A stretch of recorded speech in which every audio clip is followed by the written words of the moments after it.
the first time maybe in the history of as long as I can remember, there is a sense of pride that is in us as Indians, because we're so, we go around berating our own country, saying that ye kharab hai, ye theek nahi hai, and all of that. And when India landed on the moon, I think the kind of that sense of pride that went across the length and breadth of this country, it was unprecedented. At least in my living memory, I hadn't seen that. And I realized it's so important that, it's not just putting out the voices of non-profits or large organizations that are doing good work, but also behind the scenes that people like Chaya are putting in, like people like the principal scientific advisor to the government of India, the kind of work they're doing, the kind of science and technology they are taking to far-flung areas into Jammu and Kashmir, in Uttarakhand, soil testing, etc. It's so imperative that we actually applaud these silent workers. And it's just like, a coincidence that this movie also, I don't know if you've seen The Vaccine War or something, I think that also talks about the same thing, that how silently, people have been working behind the scenes, but it seems that we just take things for granted and we become cynical and we keep pulling ourselves down. So that was also the reason why we have focused and curated this particular 6th edition of Sabera, talking about self-reliant India, because till the time the most marginalized, till the time the one who is voiceless, till the time we recognize these efforts which are silently, continuously, tediously working behind the scenes, till the time we stand up and acknowledge these, I don't think we can be a self-reliant India. So thank you again, Chaya, and thanks to you also. My chemistry teacher, our chemistry teacher is here, Mr. Prem Khilani, of course, from school. So I was, thanks to all my, it's like there was something in the batch of 1990 of Mater Dei Convent, I guess. Don't you? Yeah. And not just Mater Dei, 1990, sir, you have to. Geeta also, who's the country director for Michael and Susan Dell Foundation. She has been supportive of Sabera from the word go. In fact, I being from the media industry, I had no clue about how the development sector works.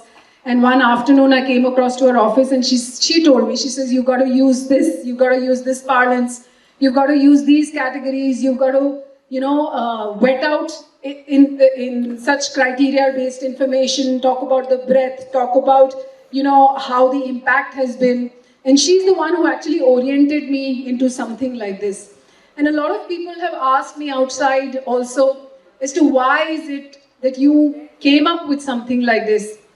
Given the fact that for 2 decades almost I've been with the media, 360 degrees, and my colleague Pankaj is also here, he can vouch for it. When I used to have a ball in the studio, I used to be an RJ, and my moniker was Simply Suparna. That's how Simply Suparna Media Network happened.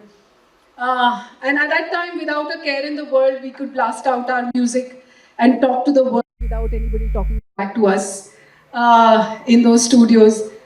But after 2 decades, I have always been spiritually inclined, and I used to pray to my mentor, Shirdi Sai Baba, and I've repeated this story a couple of times, but I'm saying this very proudly again, is at that time I didn't realize that there is something called Parashakti. I don't know, those who are on the spiritual path will know what Parashakti is. There is something called Aparavidya. Aparavidya is what you read in textbooks. And Paravidya is something that is transferred from the Guru to the Shishya directly.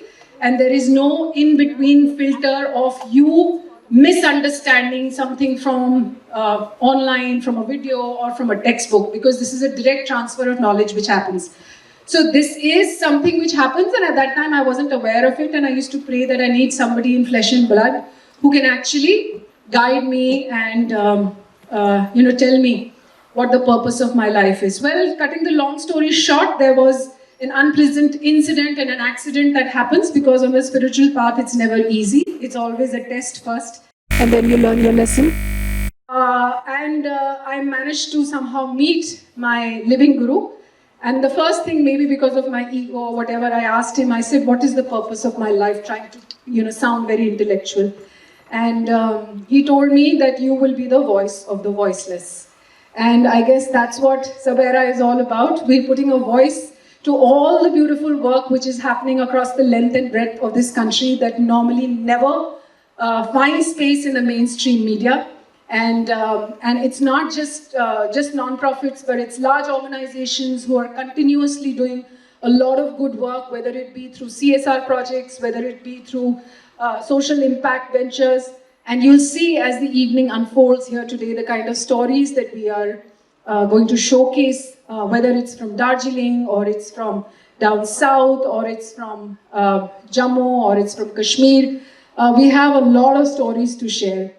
And I guess that's about it. We are not, when I say we are a handful of people who do this. I have Rucha, who's been connected with you all throughout. Rucha is a work-from-home mother. She has been supporting me with Sabera for the past 5 years. She's the mother of 2 young children. She was with IBM for 10 years, but as is the fate of a lot of women, they have to obviously take a back seat when it comes to raising their families, and that's what she as well did. But we were lucky that we found her, and she's been working from home for us and doing such a phenomenal job at it. And even the rest of the team, there are girls from economically backward places that are contributing to this. And these are all conscious decisions as part of the Sabera team that we took, that we are not hiring professionals. A, of course, it didn't make sense for us financially. But B, we want to give this opportunity to people who don't normally get that opportunity to be in the mainstream of things.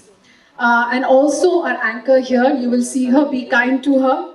She is from the red light district in Kamathipura, and she has quite a story to tell, because when she was young, even though you want to emancipate kids to get them out from that circle, that vicious circle of life, but we as a society need to evolve, because they are never really accepted in the mainstream. Even so much so, they've been evicted out. How many times now, Robin? 8 times in the house that they have in Mumbai, because each time anybody gets to know where the girls are from, Robin, who's the founder of Kranti, is taking care of 25, 30 young girls, and not just taking care, she's been sending them to wherever they want to do or where their talent lies, really. Girls have gone to Edinburgh. Our anchor is going to do an art residency now in Rome. She's been to Ireland before. The reason why I'm telling you this is these are not professional anchors, right? So be kind to them. They are actually coming out for the first time like this and facing an audience and talking to them. In fact, as crude as a society can be while growing up, Robin tells us that even in the school that they went to, they would literally, outcast, saying that you're a daughter of a whore, you're not welcome to be amidst us. And that's a reality that Robin faces regularly. Now, finally, she has found a beautiful house, which needs a lot of construction, I guess, right now in Himachal Pradesh. And we're hoping that. Oh, great. So now we have the Agni Mission guys as well. We were waiting for you. Vikrant and Sanish, please come. Sanid.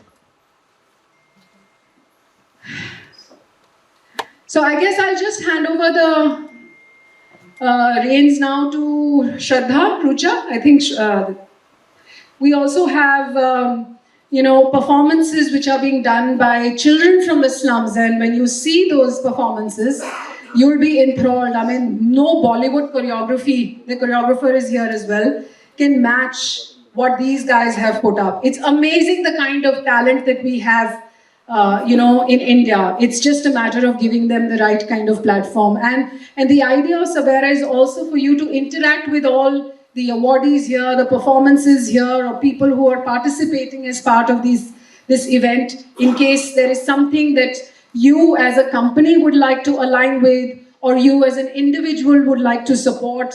I think that would be amazing. Shraddha, over to you.